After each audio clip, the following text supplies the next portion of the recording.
आप सुन रहे हैं प्रशांत सुमन की लिखी कहानी double murder at Rajgir, Sanjeev Tiwari की आवाज में।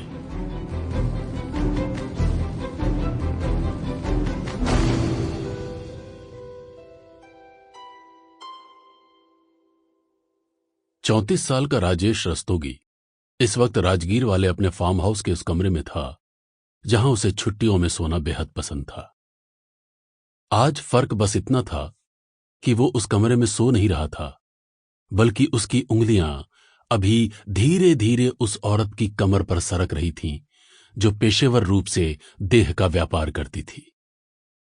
उसकी कमर पर उंगलियां फिराते हुए राजेश ने कहा, फोन पर क्या नाम बताया था तुमने? हैं?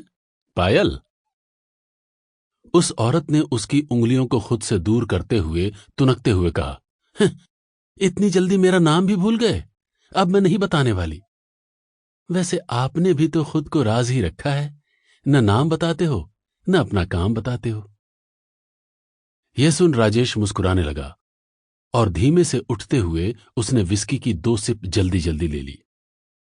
ग्लास को टेबल पर रखते हुए बोला, मेरा नाम जानकर क्या करोगी जान?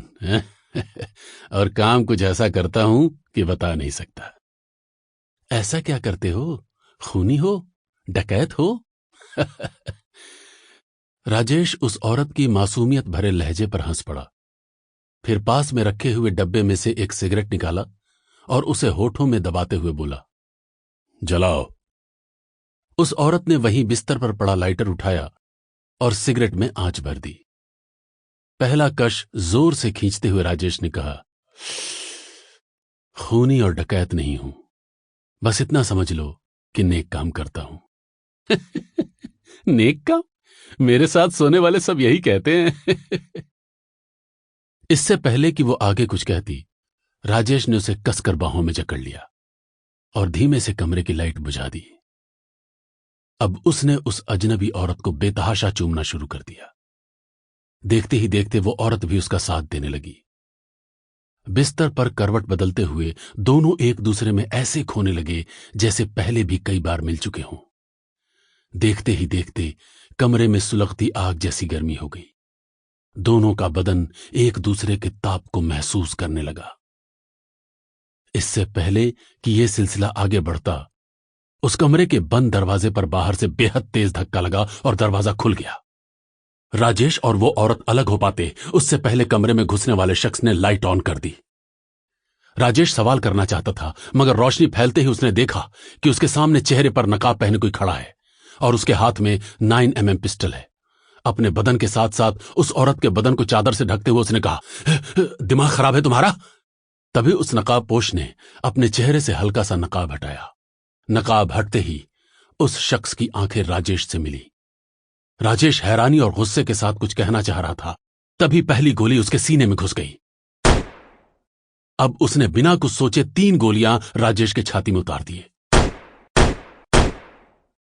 राजेश बेजान होकर बिस्तर पर एक तरफ लुढ़क गया तो उसके पास बैठी औरत फूट फूट कर रोने लगी और जान की भीख मांगने लगी, मगर उसकी आवाज तो जैसे उस नकाबपोश के कानों में पड़ी ही नहीं। अगले ही पल लगातार 2 गोलियां उस औरत के सीने में भी घुस गईं। अब उस नकाबपोश ने उस कमरे की लाइट बंद कर दी और चुपचाप तेजी से बाहर निकल गया।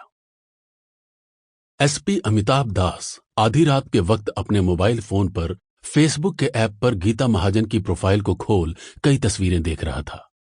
26 साल की गीता दिखने में किसी पंजाबी लड़की की तरह दिखती थी।